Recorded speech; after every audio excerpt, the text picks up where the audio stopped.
Hello everyone, welcome to my YouTube channel. आज हम लोग बात करते हैं यूपी पीसीएस प्रीलिम्स के प्रीवियस ईयर क्वेश्चन पेपर की, जो कि सब्जेक्ट हिस्ट्री का है। ये 2012 का क्वेश्चन है। तो हम लोग स्टार्ट करते हैं, क्वेश्चन पे चलते हैं। क्वेश्चन में कह रहा है, सूची 1 को सूची 2 से सुमेलित कीजिए तथा सूचियों के नीचे दिए गए कूट से सही उत्तर का चयन कीजिए। सूची 1 में हड़प्पी स्थल दिया हुआ है और सूची 2 में उसकी स्थिति दी हुई है। तो मांडा कहाँ है? जम्मू कश्मीर। दायमाबाद महाराष्ट्र। कालीबंगा राजस्थान। राखीगढ़ी हरियाणा। तो हो जाएगा 3, 4, 1, 2। ऑप्शन नंबर इसका सी सही हो जाएगा। आगे बढ़ते हैं क्वेश्चन नंबर 2 की तरफ। क्वेश्चन नंबर 2 कह रहा है, सूची 1 को सूची 2 से सुमेलित कीजिए तथा सूचियों के नीचे दिए गए कूट का सही उत्तर का चयन कीजिए। सूची 1 में वैदिक नदियां दी हुई हैं और सूची 2 में उसके आधुनिक नाम दिए हुए हैं। तो कुभा, काबुल नदी, परशुड़वी, रावी नदी, कदानीरा, गंडक नदी, सतुद्री, सतलज नदी। तो इसका हो जाएगा ऑप्शन नंबर सी, 2, 3, 1, 4। आगे बढ़ते हैं क्वेश्चन नंबर 3 की तरफ। कह रहा है, निम्नलिखित में से कौन सा बौद्ध पवित्र स्थल निरंजना नदी पर स्थित है? तो इसका ऑप्शन नंबर ए सही हो जाएगा, बोध गया। ऑप्शन नंबर ए सही हो जाएगा। तो ये यहाँ पे गौतम बुद्ध को सर्वप्रथम ज्ञान की प्राप्ति कहाँ हुई थी? तो बोध गया में हुई थी। और ये बोध गया कहाँ पे स्थित है? तो ये निरंजना नदी पे स्थित है। और इसी को, निरंजना नदी को पहले फाल्गु नदी के नाम से जाना जाता था। और ये नदी दो नदियों की छोटी धाराओं के मिलने से बनती है। मोहना और निरंजना नदी के मिलने के बाद ये निरंजना नदी बनी है। तो आगे बढ़ते हैं क्वेश्चन नंबर 4 की तरफ। क्वेश्चन नंबर 4 कह रहा है, निम्नलिखित युग्मों में से कौन सा एक सही सुमेलित नहीं है?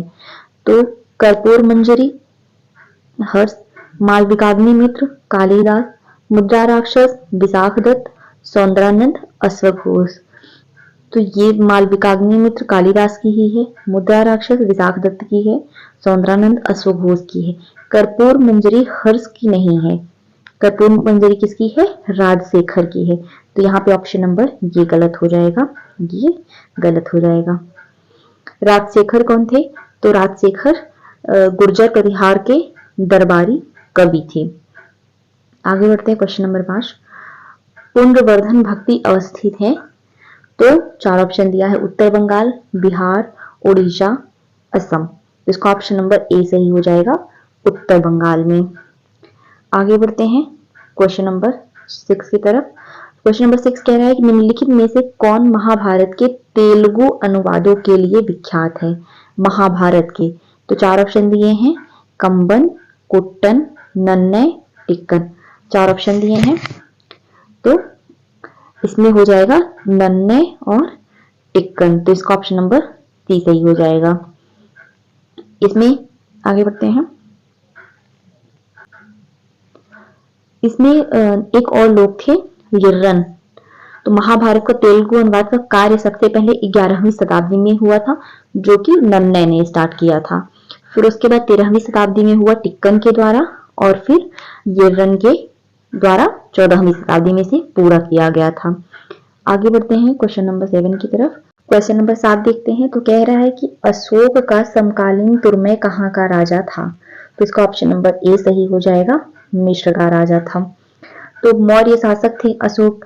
ये इनके 13वें शिलालेख में यह प्राप्त होता है, मतलब यह पता चलता है कि इनका मैत्रीपूर्ण संबंध 5 यवन राजाओं के साथ था, जिसमें पहले थे अंतियोक, जिनको एंटियोकस द्वितीय, थीसिस या सीरिया का शासक, और दूसरे थे तुर्मय या तुर्माय, टालेमी द्वितीय, फिलाडेल्फस। ये मिस्र के राजा थे।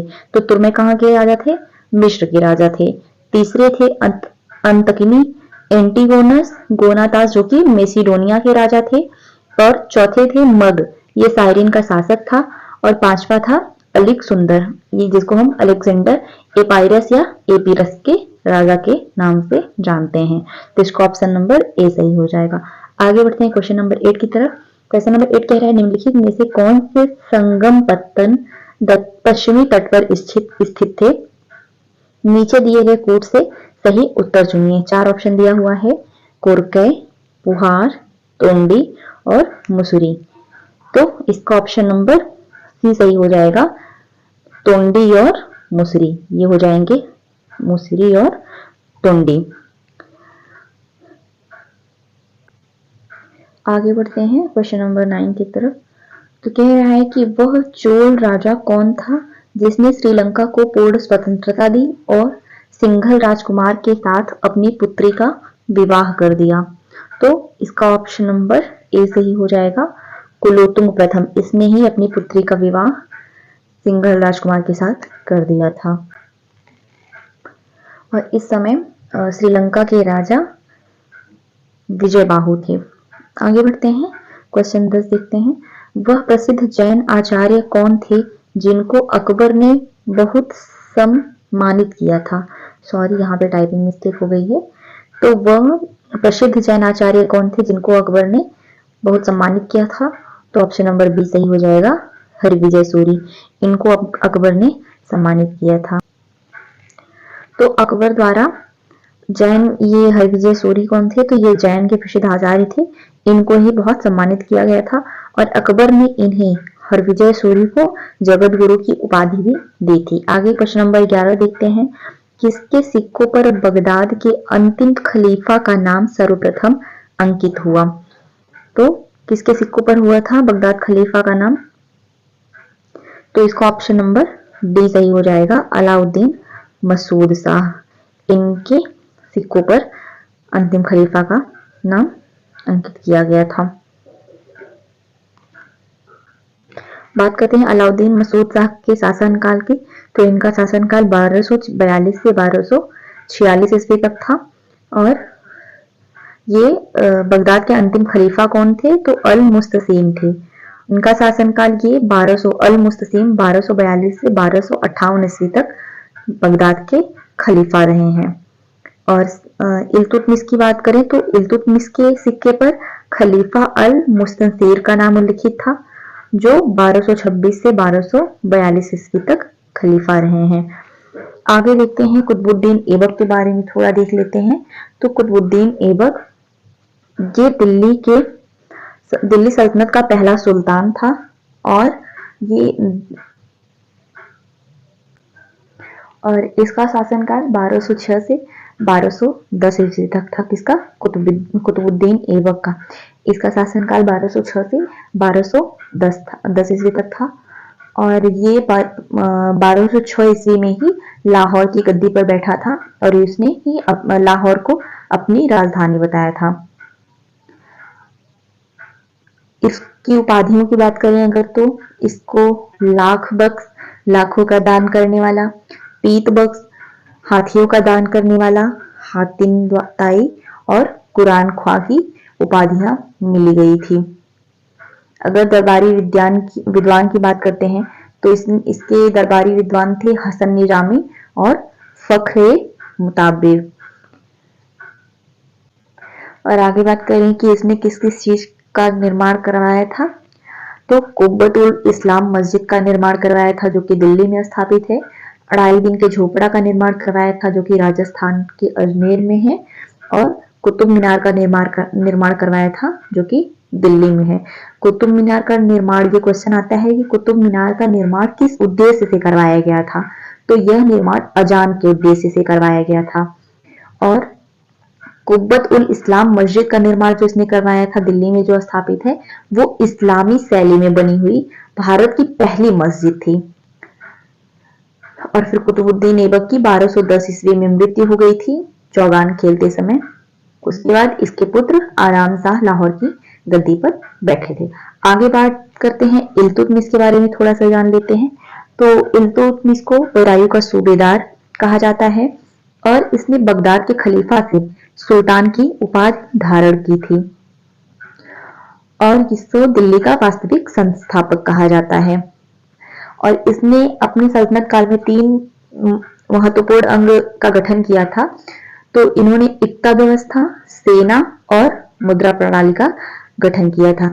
सेना की बात करें तो सेना में ये 40 तुर्क सरदारों का एक परिषद बनाया था और उस 40 तुर्क सरदारों के परिषद को क्या कहा जाता है? तो उसको तुर्क-ए-चिहलगामी या 10 चालीसा के नाम से भी जाना जाता है। और अगर एकता व्यवस्था की बात करें तो उसका मतलब था कि धन के स्थान पर भूमि प्रदान करना। तो ये एकता व्यवस्था इसलिए चलाया था क्योंकि धन न देने के बजाय उस सबको भूमि प्रदान करता था। अगर इल्तुतमिश के विजय की बात करें तो उसने कई चीजों में विजय प्राप्त किया था। तो 1215 ईस्वी में तराइन का युद्ध हुआ था, उसमें ताजुद्दीन एल्दौज को पराजित करके विजय प्राप्त किया था। 1217 में मंसूरा का युद्ध हुआ था, उसमें नासरुद्दीन कुबाचा को पराजित किया था। और 1226 में बंगाल में विजय प्राप्त हुई थी, उसमें गयासुद्दीन को पराजित किया था। 1227 में सिंध एवं मुल्तान पर विजय प्राप्त किया था, उसमें कुबाचा को पराजित किया था। 1226 से 1231 तक राजपूतों पर विजय प्राप्त किया था और 1235 में पंजाब के खोखरों पर विजय प्राप्त किया था। और इसने कुछ प्रचलित सिक्के जारी किए थे। तो एक टंका था जो कि चांदी का सिक्का था और दूसरा जीतल था जो कि तांबे का सिक्का था। आगे बढ़ते हैं, अलाउद्दीन खिलजी के बारे में भी थोड़ा सा देख लेते हैं। तो अलाउद्दीन खिलजी के बारे में थोड़ा सा देख लेते हैं। अलाउद्दीन खिलजी का बचपन का नाम अली था या गुरसास्प था। इसने सिक्कों में सिकंदर ए सानी या द्वितीय सिकंदर की उपाधि धारण की थी और इसमें सेना को नगद वेतन और अस्थायी सेना देने की नींव रखी थी। इसने भू राजस्व कर बढ़ा के उपज का 50% कर दिया था। और इसकी अगर बात करें तो सेनापति की, तो इसके 4 प्रमुख सेनापति थे, जफर खां, नूर सकन खां, उलोग खां और मलिक काफूर। 4 सेना थी। और बात करें अध्यादेश की, तो इसने कुछ अध्यादेश जारी किए थे। एक था गुप्तचर व्यवस्था की स्थापना करना, दूसरा था मेलजोल और विवाह संबंधों पर इसने रोक लगाया था, और शराब और भांग जैसे मादक पदार्थों पर भी रोक लगाया था, और अनुदान में दी गई भूमि वापस ले लिया था। तो ये था अलाउद्दीन खिलजी के बारे में। तो इसका क्वेश्चन नंबर 11 का ऑप्शन नंबर डी सही हो जाएगा। आगे बढ़ते हैं, क्वेश्चन नंबर 12 की तरफ चलते हैं। क्वेश्चन नंबर 12 कह रहा है कि 1937 के चुनाव के पश्चात यूपी में गठित मंत्रिमंडल में किसको वित्त विभाग सौंपा गया था? तो वित्त विभाग इसमें रफी अहमद किदवई को सौंपा गया था। आगे बढ़ते हैं, क्वेश्चन नंबर 13 देखते हैं। तो निम्नलिखित में से कौन जहांगीरी चित्रकार थे? नीचे दिए गए कोड से सही उत्तर चुनिए। तो इसमें 4 ऑप्शन दिया हुआ है, अब्दुस्मद, अबुल हसन, अका रिजा, मीर सैयद अली। 4 ऑप्शन दिए हैं, तो इसका ऑप्शन नंबर बी सही हो जाएगा, अबुल हसन और अका रिजा। तो इसका ऑप्शन नंबर बी सही हो जाएगा। आगे बढ़ते हैं, क्वेश्चन नंबर 14 देखते हैं। तो औरंगजेब की मृत्यु के समय मराठा का नेतृत्व किसके हाथों में था? तो उसकी विधवा पत्नी ताराबाई के हाथों में था। उसकी मृत्यु के बाद उसकी विधवा पत्नी ताराबाई ने मराठा का नेतृत्व अपने हाथों में लिया था और उसको संभाला था। राजा राम की बात करें तो राजा राम का शासनकाल 1689 से 1700 ईस्वी तक था और ये साहू प्रतिनिधि के रूप में मराठों के नेतृत्व कर रहे थे। और फिर राजा राम की मृत्यु के बाद उनकी विधवा पत्नी ताराबाई ने अपने 4 वर्षीय पुत्र शिवाजी द्वितीय, इनके एक बेटे थे, उनका नाम था शिवाजी द्वितीय, वो 4 वर्ष के थे, उन्हीं के नाम पे गद्दी पे बैठाया था शिवाजी द्वितीय को, उनको अपनी गद्दी पे बैठाया था और फिर मुगलों से स्वतंत्रता संघर्ष जारी रखे थे। आगे बढ़ते हैं, क्वेश्चन नंबर 15 देखते हैं। तो राजा राम मोहन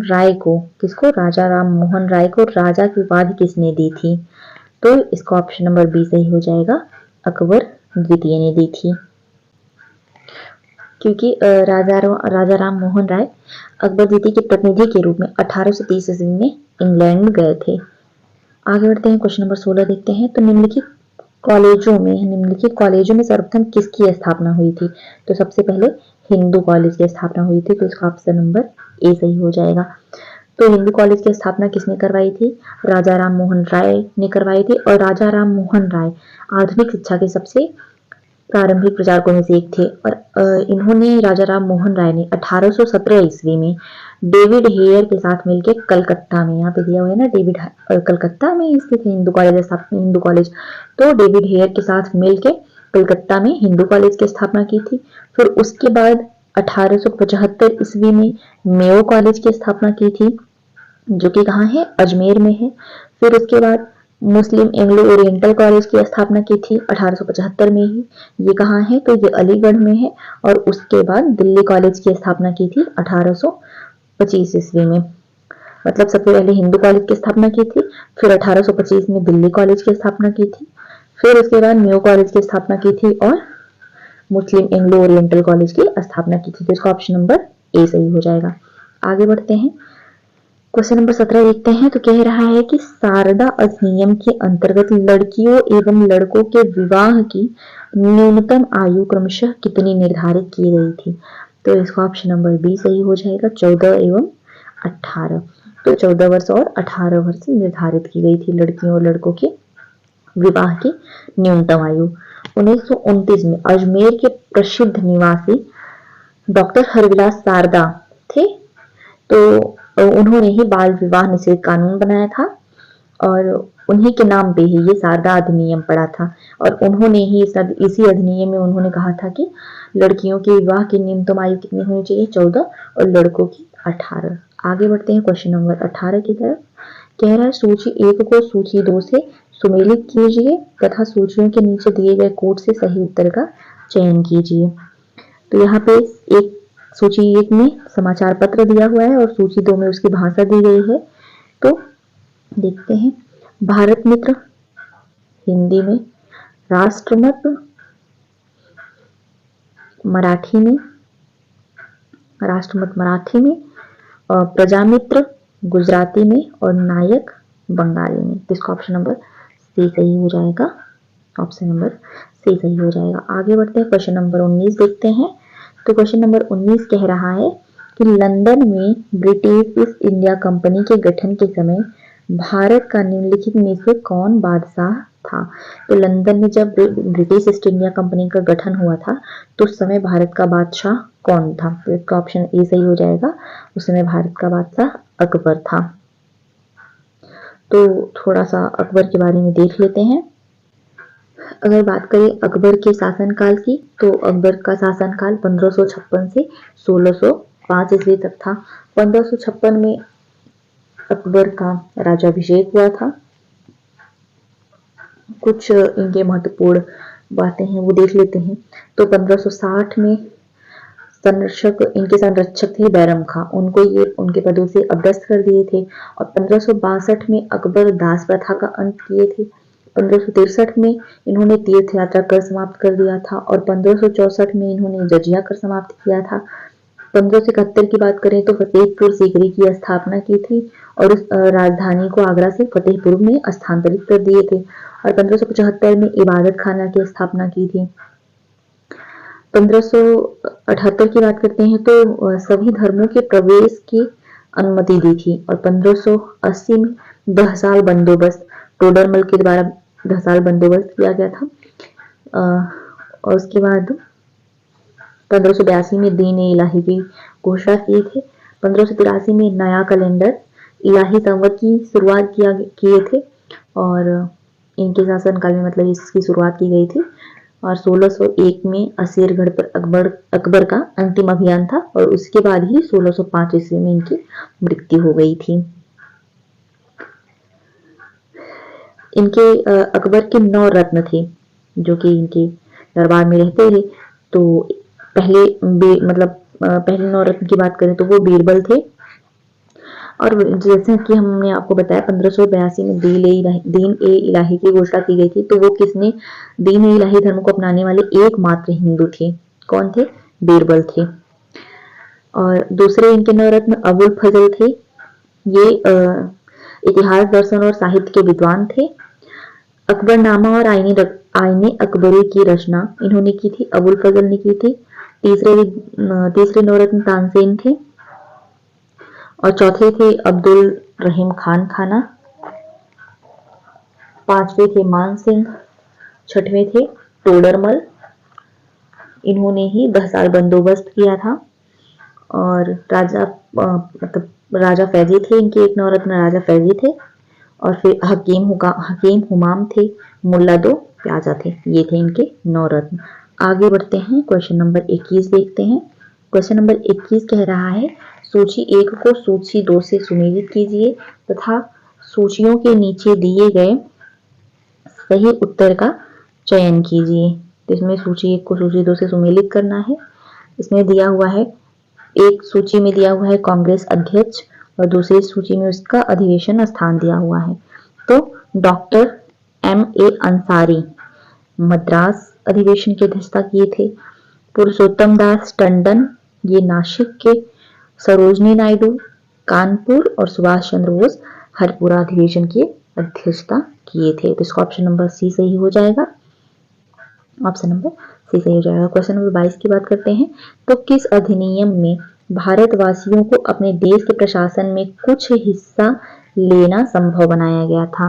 तो कौन सा अधिनियम था जिसमें भारतवासियों को अपना कुछ हिस्सा लेना संभव बनाया गया था? तो वो था चार्टर एक्ट 1833 का ऑप्शन नंबर ए सही हो जाएगा। आगे बढ़ते हैं, क्वेश्चन नंबर 23 देखते हैं। तो कह रहा है कि प्रथम महायुद्ध के दौरान कहां पर भारत की एक अनंतिम सरकार बनी थी जिसके प्रेसिडेंट राजा महेंद्र प्रताप थे? तो प्रथम महायुद्ध में ये कौन सा वो था, कहां के राजा महेंद्र प्रताप थे? तो इसका ऑप्शन नंबर ए सही हो जाएगा, अफगानिस्तान के राजा थे महेंद्र प्रताप। आगे बढ़ते हैं, क्वेश्चन नंबर 24 देखते हैं। क्वेश्चन नंबर 24 कह रहा है कि निम्नलिखित में से किन आंदोलनों ने महिलाओं को घर की चार दीवारी से बाहर निकाला था? 4 ऑप्शन दिए हैं, स्वदेशी आंदोलन, होम रूल आंदोलन, असहयोग आंदोलन और सविनय अवज्ञा आंदोलन। तो इसका ऑप्शन नंबर डी सही हो जाएगा। चारों आंदोलनों में महिलाओं की भागीदारी थी, लेकिन सबसे पहले स्वदेशी आंदोलन में इन्होंने भागीदारी की थी और फिर उसके बाद होम रूल आंदोलन, असहयोग और सविनय अवज्ञा आंदोलन में भी ये सक्रिय रही थी। आगे बढ़ते हैं, क्वेश्चन नंबर 25, सॉरी यहीं तक था, क्वेश्चन 24 ही था। तो आज का हमारा सेशन यहीं तक था। Thanks for watching my video. अब मिलते हैं नेक्स्ट वीडियो में।